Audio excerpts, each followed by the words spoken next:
Hi, everyone. It's Gerry Dulac along with Brian Batko here at Steelers Training Camp in Latrobe. Our Steeler update is brought to you by Savinas, Kane, and Gallucci Mesothelioma and Asbestos Lawyers.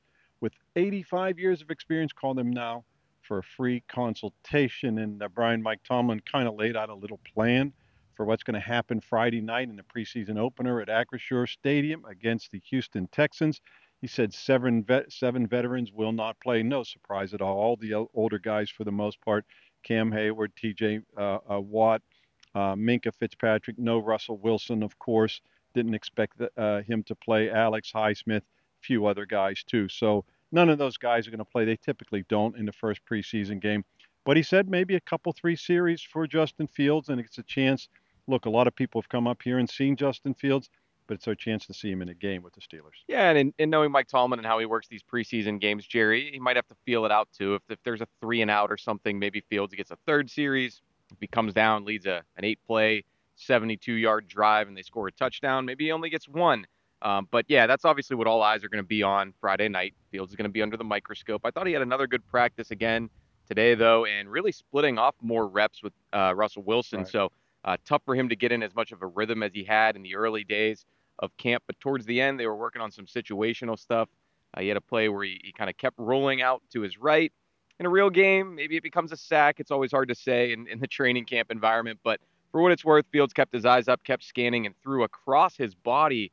Almost looked like a video game throw. Found Scotty Miller somehow in the back of the end zone. Miller came down with a tough catch. We're seeing a lot of big, dynamic plays like that from the offense, but we're seeing them run the ball really well too right now against this defense. You mentioned Scotty Miller. Mike Tomlin mentioned him this morning as well, and Van Jefferson. I'll tell you what, I want to see Van Jefferson in a game, but what we've seen of him up here, I think he could be a nice fit for the offense. Yeah, I mean, all these receivers, we're not just saying this to tamp down any Brandon Ayuk hype. I mean, they're making the plays when they come to them.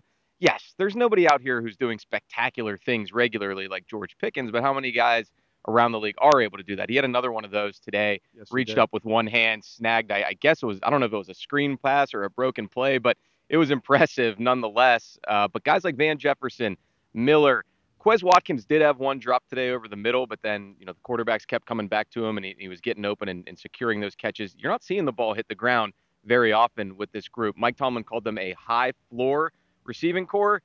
Maybe there will be a guy with a higher ceiling in town soon, but at least for right now, they're doing everything that's asked of them. You mentioned Quez Watkins today, and he did have the drop today, but today was the first day where I saw him at least be somewhat Yeah, you substantial notice on the him. Yeah. field. You noticed him, and for the most part of training camp, you haven't. And so whenever you don't notice a guy, that's probably not a good sign. You noticed him today. You did, yeah, and he was also out there. He's among the line of kick returners who they're also going to have a lot of eyeballs on them Friday because it's going to be the Steelers' first test with these new kickoff roles. And I asked Quez Watkins after practice, are there any, even as a fifth or sixth year guy who's played in a Super Bowl, any jitters, just not knowing how this ball is going to come off the tee, if it's going to come off a tee at all, if it's going to squib in front of you or what?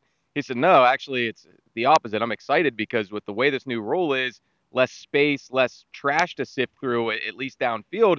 If you get one gap in one hole, one shred of daylight, you could be gone. Yeah, Mike Tomlin was saying about a week ago with these new rules, the way it's set up, that you don't know what type of a returner. Do you want a wide receiver with speed? Is it a running play? Do you want a running back type of a player? The beauty for the Steelers is Cordarrelle Patterson is actually both of those. That is a big man who has played running back and as a wide receiver, and that is the exact reason why they acquired him in free agency was for this new kickoff role. He just needs to get healthy. Or do you want a fourth string quarterback like John Rice Like Plumlee, today, right. who's been back there returning? And he actually got a lot of oohs and ahs from the crowd out here at Chuck Noll Field because he did get a seam. I don't know that the stand-in coverage unit was really going 100%, but he got a seam. He took off, and a shorter guy with wearing number 18 and probably had the QB plays on his wrist started taking off downfield. People thought that was pretty entertaining.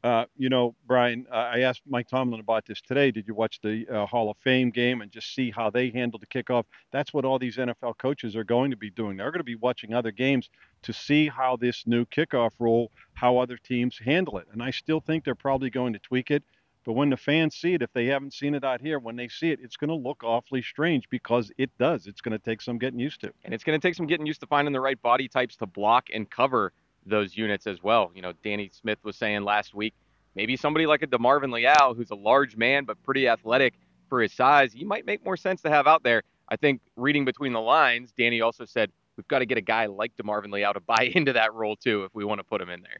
You know, in first preseason game, you're going to see a lot of the rookies play. So quite naturally, it's you'd want to focus on, their offensive linemen, Troy Fautanu, Zach Frazier, Mason McCormick, who to me has really been extremely impressive coming from a smaller school, if you will, and also Peyton Wilson. But those three offensive linemen look very good in training camp. Yeah, and the ironic thing about that trio of rookies right now, Jerry, I mean, I think the two of them we think are most likely to start come week one would be the top two picks, Troy Fautanu and Zach Frazier at right tackle and center, respectively. That's what they were drafted to do. But the guy who's probably most likely to start Friday night might actually be Mason McCormick, because Mike Tomlin said Isaac Seumalo is not going to play. I was trying to keep an eye on that group today. I believe the first rep off that Seumalo got, it was actually Mason McCormick who went in there at left guard, not second-year guy Spencer Anderson. So you might see McCormick out there with the rest of the de facto starters, at least right now, on the O-line. And certainly, I mean, those groups are going to mix up.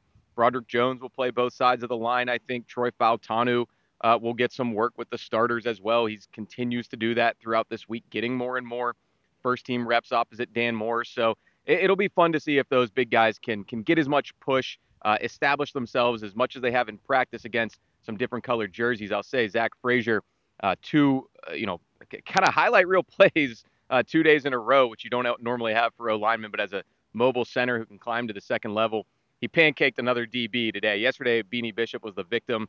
I don't know who it was today. He might be in witness protection, but Mike Tomlin loved to see it. He said Frazier got one. Yeah, I saw the play, and I wasn't sure who it was, but I saw that it was Frazier who knocked him down.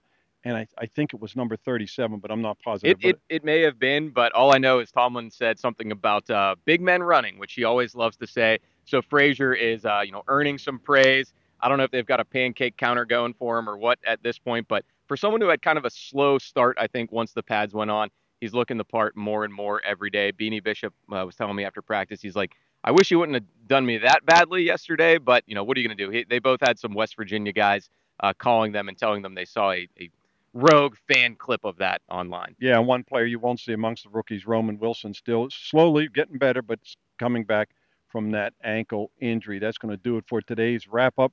For Brian Batko, I'm Gerry Dulac. We'll be back tomorrow with another report here from Steelers training camp in Latrobe. Don't forget, Friday night, preseason opener against the Houston Texans. You're watching PostGazette.com.